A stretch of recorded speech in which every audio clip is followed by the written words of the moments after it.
Bonjour à tous, je viens de recevoir un colis aujourd'hui du nouveau jeu Wargame que je viens de commander. Je vous présente Great War Commander, un jeu de Roger Nord et Pascal Toupy, publié chez Hexasim sur la Première Guerre mondiale à l'échelon tactique. Alors, vous savez que je suis un gros fan de Squad Leader, donc j'ai eu envie de trouver un jeu qui corresponde aussi au type de jeu tactique pour la Première Guerre mondiale. Donc on va faire un petit unboxing à l'américaine pour voir un petit peu le contenu de cette boîte. Alors, voici donc le contenu.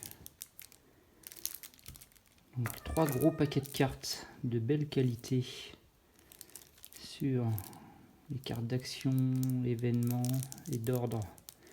Donc, britannique, français,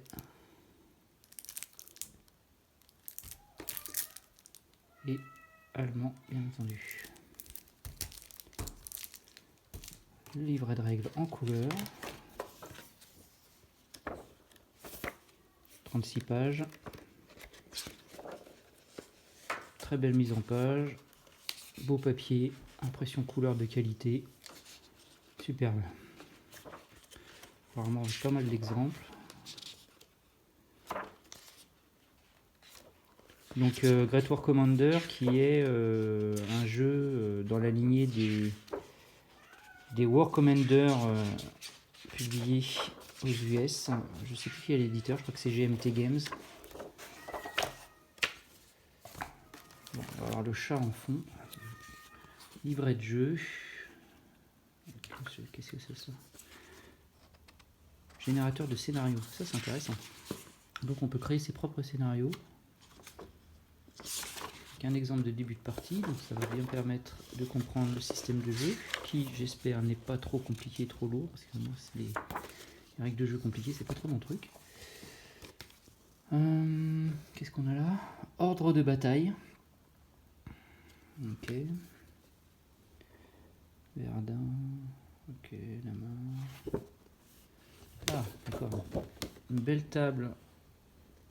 Une belle table concernant les types de terrain et leurs effets. Une table sur les fortifications. Ensuite, les ordres de bataille.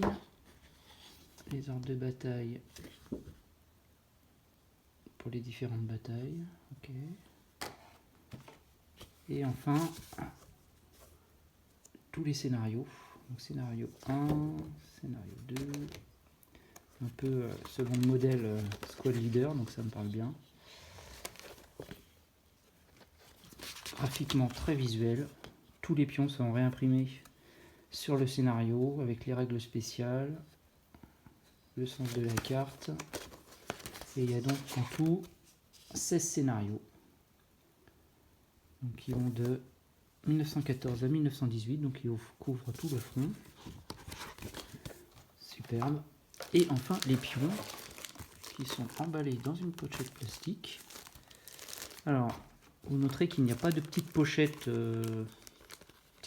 plastique comme on trouve dans certains jeux, notamment GMT Games, pour ranger les pions, mais bon, c'est pas forcément un gros problème puisque les sacs plastiques on les trouve facilement, et en plus la plupart des joueurs aiment bien les ranger dans des petites boîtes dédiées, des boîtes de classement. Personnellement, moi j'utilise des petites boîtes de bricolage que je trouve chez Leroy Merlin, dont je vide le contenu, qui sont en général des vis ou des trucs d'accrochage.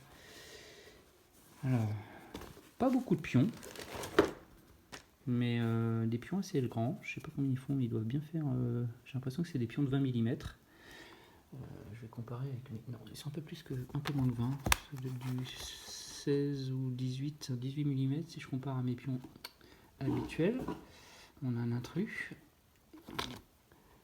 Ok, des pions de chat. Le chat, il va se pousser. Des pions de chat. Donc ça, c'est les Français. Donc très très beaux pions, hein, comme vous pouvez le constater. Dans l'autre sens, ça sera mieux. Avec les chats. Et au verso, donc les côtés broken, j'imagine. explosion, contrôle, crapouillot. D'accord. Donc ça c'est les français. On a 4 planches de pion en tout. Je n'avais pas vu, il y en avait une qui était en double épaisseur. Voilà. Très très chouette. En plus les pions, comme vous le noterez, ils ont les bords arrondis déjà. Pas besoin de les trimer comme certains Warhammer le font, c'est déjà fait. Donc ça va faire des jolis pions bien propres. Très très chouette. Sans les pions sans les oreilles de lynx, moi j'appelle ça les oreilles de lynx. Ça fait une espèce de petit duvet sur les coins. Voilà, donc superbe. Et enfin les cartes. Alors les cartes. Les cartes papier. Jolie impression. Voilà. Elles sont recto verso. Donc là, ok, on a du No Man's Land. Ici, on a de la forêt. Carte 11 et 12. Carte 9 et 10. Encore du No Man's Land. Ok. Là aussi, il y a plusieurs types de cartes de No Man's Land, certaines avec des routes boueuses, des élévations, effets de terrain. Ok, là, on va avoir plutôt du village sur la carte numéro 7.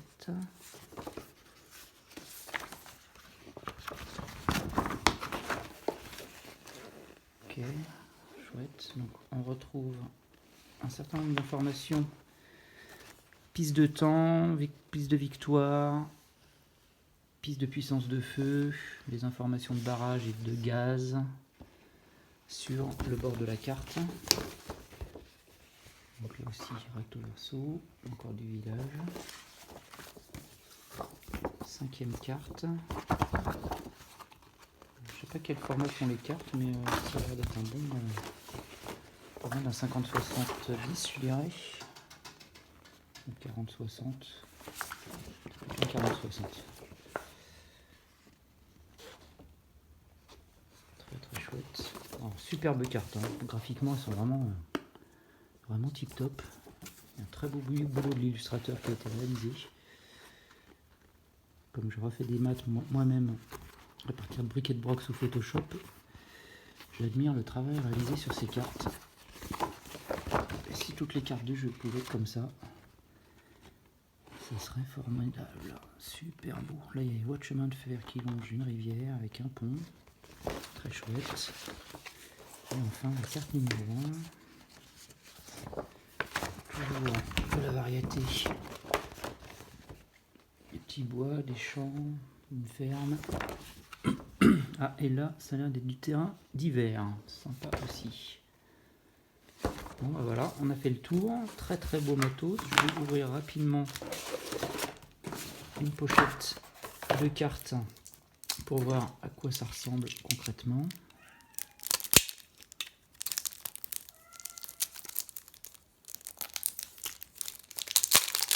Je ne sais pas combien il y a de cartes, ça doit être écrit au verso de la boîte. Je vais regarder après. Mais on a donc mouvement, bonne étoile, gaz mortel, à couvert, tir croisé, contre-attaque, tir, frappe aérienne, artillerie, ralliement, ligne de feu, progression, repli, équipement anti-gaz. German Strategy Card. Ah, j'avais pas vu, il y a différents types de cartes. Une carte vierge, top de soutien, donc il y a des cartes de rappel de certains points de règle apparemment. Une carte de contenu, comme ça on sait ce qu'on a dans le jeu. Donc le verso, donc elles ont des versos différents, je suppose par type de carte. Vraiment très chouette.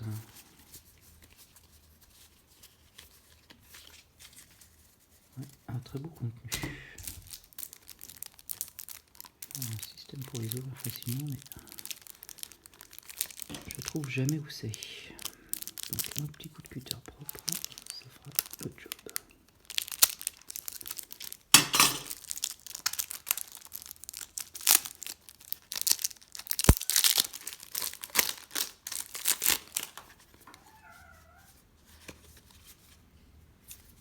donc les Français. Toujours richement illustré, hein, avec des photos d'époque. Vraiment très très chouette. Voilà, bon bah je vais arrêter cet unboxing ici. Il y a largement de quoi faire. Chaque paquet de cartes, ça doit être écrit au verso, je vais vérifier. 270 cartes, 144 pions. Non, plus que ça même. Oh, le chat, ça suffit. Sortir, rentrer pour ceux qui ont des chats, vous connaissez. Voilà, cette présentation de Great War Commander. Un très très beau matériel. Je préciserai au passage que l'extension de Great War Commander qui va rajouter des pions, des scénarios et je crois que c'est le corps expéditionnaire britannique, donc une extension qui sort là très très prochainement, qui est disponible en précommande je crois sur le site. Voilà, merci à vous pour votre attention et puis je reviendrai prochainement sur les vidéos d'initiation à Squad Leader que je dois continuer, je n'abandonne pas mais je prends mon temps. Voilà, merci, bon jeu à tous.